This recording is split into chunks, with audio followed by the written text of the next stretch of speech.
നിങ്ങളുടെ favourite shows ഇനി ഒരിക്കലും മിസ്സാവില്ല. ഇപ്പോൾ C5 കാണും നിങ്ങളുടെ ഫേവറേറ്റ് ഷോസ് തികച്ചും സൗജന്യമായി. ഈ നിലയ്ക്ക് പോയാലേ അധികം വൈകാതെ നീ ഇരിക്കുന്നിടത്ത് കുഞ്ഞുമോൻ കേറിയിരിക്കും. നമ്മൾ ഈ വീട്ടിൽ നിന്ന് പുറത്താവുകയും ചെയ്യും. ഓ, അപ്പോഴും മോളുണ്ടല്ലോ കെട്ടിപ്പിടിച്ച് കരയാൻ. എന്നാലും അമ്മയെ സമ്മതിക്കണം. ഇതിനാണോ നിരാഹാരം എന്ന് പറയുന്നത്? ഞാൻ പറഞ്ഞില്ലടോ, വിശന്നാൽ അമ്മ കഴിക്കും. എന്നാലും നമ്മളെ കാണിക്കാനും വയ്യ. ചോദിക്കേണ്ടതായിരുന്നു ഇപ്പൊ തന്നെ. വേണ്ട, വിഷമിട്ടല്ലേ. മുത്തശ്ശിയുടെ ഗൗരവം അങ്ങനെ തന്നെ ഇരുന്നോട്ടെ. നമ്മൾ കണ്ടുപിടിച്ചൊന്നും പറയാൻ നിൽക്കണ്ട. ഇനി നേരം വെളുത്തിട്ട് അമ്മ എന്താണാവോ പറയാൻ പോകുന്നത്? സംശയം എന്താ? നിരാഹാരത്തിന്റെ കാര്യം തന്നെ. പട്ടാപകൽ നിരാഹാരം, രാത്രി കട്ടുതീറ്റ, അതപ്പ നടക്കുന്നത്. കഴിച്ചോട്ടെ കഴിച്ചോട്ടെ. ഓ,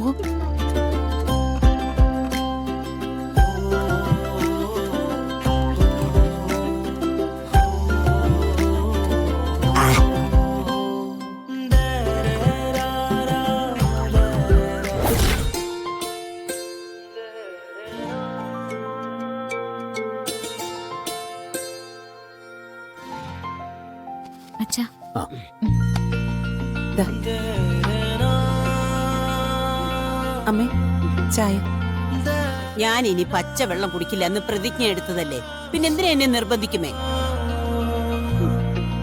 ഒരു തീരുമാനം എടുത്താ അതിൽ ഉറച്ചു നിൽക്കാൻ എനിക്കറിയാം. കൂടി വന്നാ ചത്തുപോകും, അത്രയല്ലേ ഉള്ളൂ. പക്ഷെ വാക്ക് മാറാൻ പറ്റില്ല. അമ്മേ, ഇപ്പൊ അത് വാങ്ങി കുടിക്കേ, എന്നിട്ട് അല്പമെങ്കിലും ഭക്ഷണം കഴിക്കേ. ഒന്നും കഴിക്കാതിരിക്കുന്നതല്ലേ? അല്ല, ഞങ്ങൾക്കൊരു മനസമാധാനം കിട്ടണ്ടേ? ആരും എന്റെ കാര്യം നോക്കണ്ട. ഒരു കാര്യത്തിന് എന്നെ നിർബന്ധിക്കുകയും വേണ്ട. എന്റെ വിധി ഇങ്ങനെ തീരാനാ.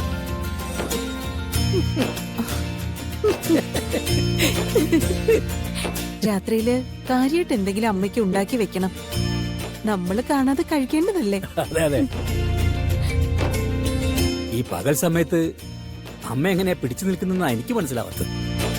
തിരുമേനി, തിരുമേനി. ആരാപ്പത്?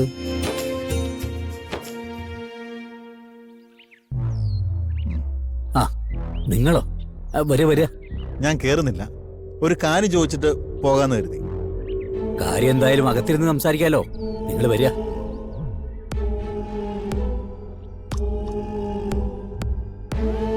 ഇരിക്കുക.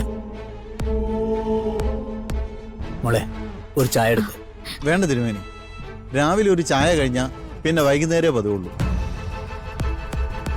യശോദേ, ഇത് കുഞ്ഞുമോൻ. ആ, ആധാരം വെച്ച് പണം എടുക്കാൻ ഞാൻ പോയില്ലേ? ആ. ആദ്യം പോയ സ്ഥലത്തൊന്നും ശരിയാവാതെ വന്നപ്പോ അവരാണ് കുഞ്ഞുമോനെ പരിചയപ്പെടുത്തി തന്നതും പണം വാങ്ങി തന്നതും. ഓ, അക്കാര്യം പറയാൻ തന്നെയാ തിരുമേനി ഞാൻ വന്നത്. തിരുമേനി പണം വാങ്ങിച്ചത് വിവാഹത്തിനാണല്ലോ. വിവാഹം നടന്നില്ല. അതിന്റെ കാരണങ്ങൾ ആളുകൾ പലതും പറയുന്നുണ്ട്. എനിക്കതൊന്നും പ്രശ്നമല്ല. തിരുമേനി വാങ്ങിച്ച പണത്തിന് പ്രത്യേകിച്ച് ഉപയോഗമൊന്നും ഉണ്ടായില്ലെങ്കിൽ എനിക്കതങ്ങ് തിരിച്ചു തന്നാൽ മതി. എൻ്റെ ബിസിനസ്സാണല്ലോ. കുറച്ച് കൂടിയ പലിശയ്ക്ക് അത് വാങ്ങിക്കാൻ ആളുകൾ റെഡിയായിട്ട് നിൽക്കുക. അയ്യോ കുഞ്ഞുമോനെ, ഞാൻ വാങ്ങിയ പണത്തിൽ നിന്നും മുമ്പുണ്ടായിരുന്ന കുറച്ച് ബാധ്യതകൾ തീർത്തേ. ബാക്കി ഉണ്ടായിരുന്ന പണത്തിന് മോക്ക് വേണ്ടി ആഭരണങ്ങൾ എടുത്തു. മറ്റൊന്നും തോന്നരുത്. പണം ഞാൻ പറഞ്ഞ അവധിക്ക് തന്നെ തിരിച്ചു തന്നോളാം. അതിന് കുഴപ്പമൊന്നുമില്ല തിരുമേനി. ഞാനൊരു സാധ്യത പറഞ്ഞതേ ഉള്ളൂ. എങ്കിൽ പിന്നെ ബാക്കി കാര്യങ്ങളെല്ലാം നമ്മൾ പറഞ്ഞ പോലെ. തിരുമേനി ഓർത്തോളൂല്ലോ പലിശയുടെ തീയതി.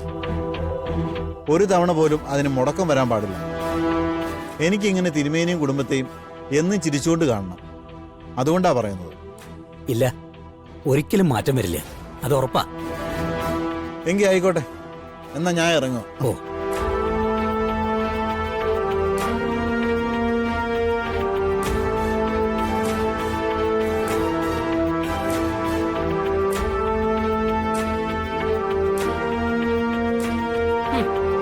ഇവളുടെ ധിക്കാരം കാരണം കല്യാണം മുടങ്ങി. ഇനിയിപ്പൊ അതിന്റെ പേരിൽ പലിശക്കാരി കേറി ഇറങ്ങാനും തുടങ്ങും. അല്ലേ ദേവാ? പണത്തിന്റെ കാര്യത്തില് അവളുടെ ഭാഗത്ത് തെറ്റൊന്നുമില്ലല്ലോ അമ്മേ. ഹോ, പ്രിയങ്കയുടെ വിവാഹത്തിന് വാങ്ങിച്ചതാണ് ഇപ്പൊ കൊടുത്തു തീർത്തത്. ബാക്കിയുള്ളത് പൊന്നായിട്ട് ഇവിടെ ഇരിപ്പുണ്ടല്ലോ. അതിനും വന്നു ന്യായീകരണം. ദേ ഇപ്പൊ ഇറങ്ങി പോയവനുണ്ടല്ലോ കുഞ്ഞുമോൻ, അവനെ ശരിക്കും അറിയാവോ നിനക്ക്? നമ്മുടെ കാക്കനാട്ടുകരയില് ഒരു തറവാട്ടുകാരുണ്ടായിരുന്നല്ലോ. ഇവന് 10-22 വയസ്സുള്ളപ്പോഴാ ഇവൻ കച്ചവടം തുടങ്ങിയത്. ആദ്യമായിട്ട് പലിശയ്ക്ക് പണം കൊടുത്തത് കാക്കനാട്ടുകരയിലെ തറവാട്ടുകാർക്കാ. 5 വർഷത്തിനുള്ളില് ആ വീട്ടുകാരെ ഇറക്കി വിട്ട് ആ കുടുംബത്തിൽ കയറി ഇവൻ താമസിക്കുകയും ചെയ്തു. ഈ നിലയ്ക്ക് പോയാലേ അധികം വൈകാതെ നീ ഇരിക്കുന്നിടത്ത് കുഞ്ഞുമോൻ കയറിയിരിക്കും. നമ്മൾ ഈ വീട്ടിൽ നിന്ന് പുറത്താവുകയും ചെയ്യും. ഓ, അപ്പോഴും മോളുണ്ടല്ലോ കെട്ടിപ്പിടിച്ച് കരയാൻ.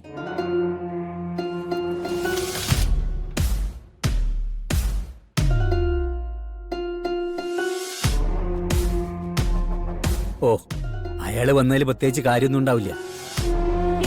പക്ഷെ എന്തോ വന്നു പോയപ്പോ മുതല് മനസ്സിനെന്തോ ഒരു വല്ലായ്മ. അച്ഛൻ വിഷമിക്കാതിരിക്കെ. ഇവിടെ ഇരിക്കുന്ന സ്വർണ്ണം എടുത്ത് വെച്ചിട്ട് അത്രയും പണം അയാൾക്ക് തിരിച്ചു കൊടുക്കാലോ. പിന്നെ ബാക്കിയുള്ളതിനെ പറ്റിയല്ല ആലോചിക്കേണ്ടു. എല്ലാം തീർക്കാതെ അയാള് കുടുംബത്തിന്റെ ആധാരം തരില്ലല്ലോ മോളെ.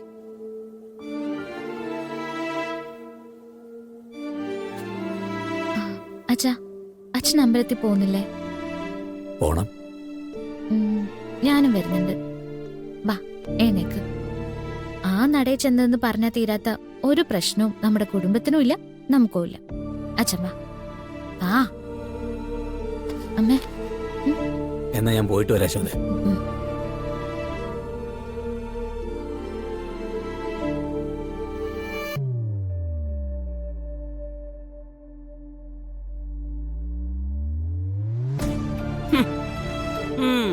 എഴുന്നള്ളിച്ചോണ്ട് പോയല്ലോ.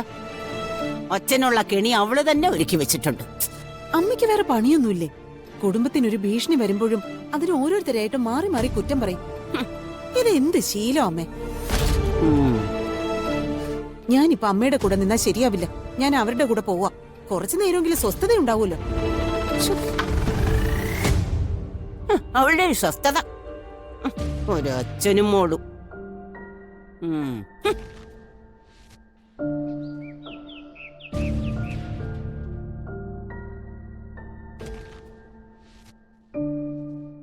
ഞാൻ പോകുന്നത് അല്പം സ്വസ്ഥത കിട്ടാൻ വേണ്ടിയാ.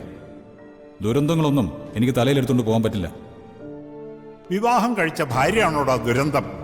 എന്റെ ജീവിതം കൊണ്ട് ഞാൻ പഠിച്ചതാ. അത് അച്ഛന് മനസ്സാവണമെന്നില്ല. എനിക്കെന്തായാലും പോയേ പറ്റൂ. ഞാൻ പറഞ്ഞാൽ അനുസരിക്കില്ലേ നീ? ഇക്കാര്യത്തിൽ ആരെ അനുസരിക്കാൻ എനിക്ക് പറ്റില്ല.